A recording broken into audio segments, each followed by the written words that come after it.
Ça va être difficile pour l'éducateur de dire que non, il va tout retenir. Il ne peut pas tout retenir.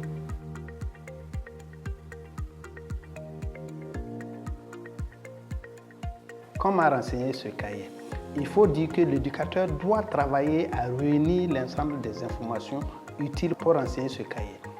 L'éducateur doit avoir à son niveau une aide-mémoire.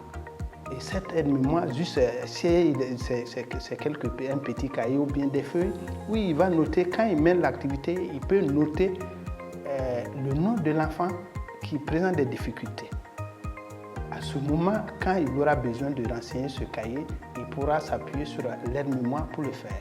Pourquoi ça? Parce que, comme on le dit, il ne peut pas, lorsqu'il constate une difficulté chez l'enfant, courir, aller prendre le cahier, noter. Non, non. Ici, la l'aide-mémoire, quand il va s'asseoir pour pouvoir renseigner le cahier, il sert des aides-mémoires et puis il les fait par rapport à chaque enfant.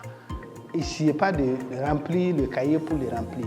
Le cahier, vraiment, comme on le dit, il est là pour les enfants qui rencontrent des difficultés, pour aider l'éducateur à revenir sur ces difficultés et vraiment pouvoir pallier à ces difficultés et aider les enfants à pouvoir avancer. On va prendre un exemple maintenant par rapport au remplissage de ce cahier, surtout au niveau du tableau. Quand on prend par exemple une activité de prélecture, on prend une journée particulière qui est lundi, où la journée démarre avec l'accueil. Il se trouve que quand les enfants vont arriver, les tout premiers, il y en a qui n'arrivent pas à dire bonjour. Cet éducateur-là a dit non, si tu dis bonjour, il a pu dire bonjour aux autres collègues. Donc, je pense à ce niveau, au niveau de l'accueil, on ne peut plus mentionner ça comme difficulté parce que ça a été solutionné. Alors, quand on va maintenant au niveau des activités motrices, on sait que cette activité sera liée à la prélecture, à l'activité de prélecture, parce que c'est la phase active de la prélecture. Et on a 2 exercices et un G. Et je prends par exemple, c'est les formes et la forme carrée. Si à ce niveau, au niveau de la phase active, l'enfant a eu des difficultés, on a remédié. Et la difficulté a continué. Et à la phase de contrôle, l'enfant a pu discriminer le carré de façon exacte, sans problème.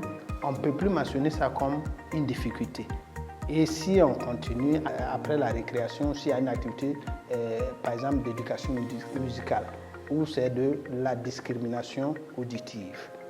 À ce niveau, il y a également des exercices. Si au tout premier exercice, l'enfant n'a pas pu, mais au dernier exercice, l'enfant quand même a pu discriminer le son, il n'y a pas de problème. On n'a pas à mentionner ça comme une difficulté.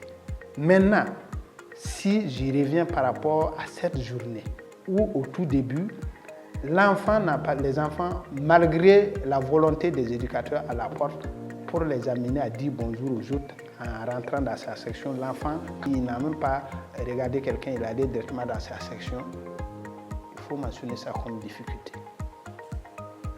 Ensuite, on va à la phase active. À la phase active de prélecture, l'enfant a rencontré des difficultés tout au long de l'activité, que ce soit du premier exercice jusqu'au jeu, il a rencontré des difficultés. L'éducateur, à la phase active, dans son aide-mémoire, a dû même mentionner ça. Il est rentré après le passage aux toilettes, ils sont rentrés en section et au niveau des différentes phases, la phase de manipulation, la difficulté a persisté. L'enfant n'arrive pas à discriminer la forme carrée. Là, l'éducateur est obligé de mentionner ça comme une difficulté. Et au niveau de la solution apportée, il va mettre remédiation. Maintenant, il se trouve que quand il aura eu à remédier, s'il a remédié et que l'enfant a pu, après la remédiation, l'enfant a pu acquérir cette notion de discrimination des carrés à l'observation, c'est clair qu'il va dire notion acquise.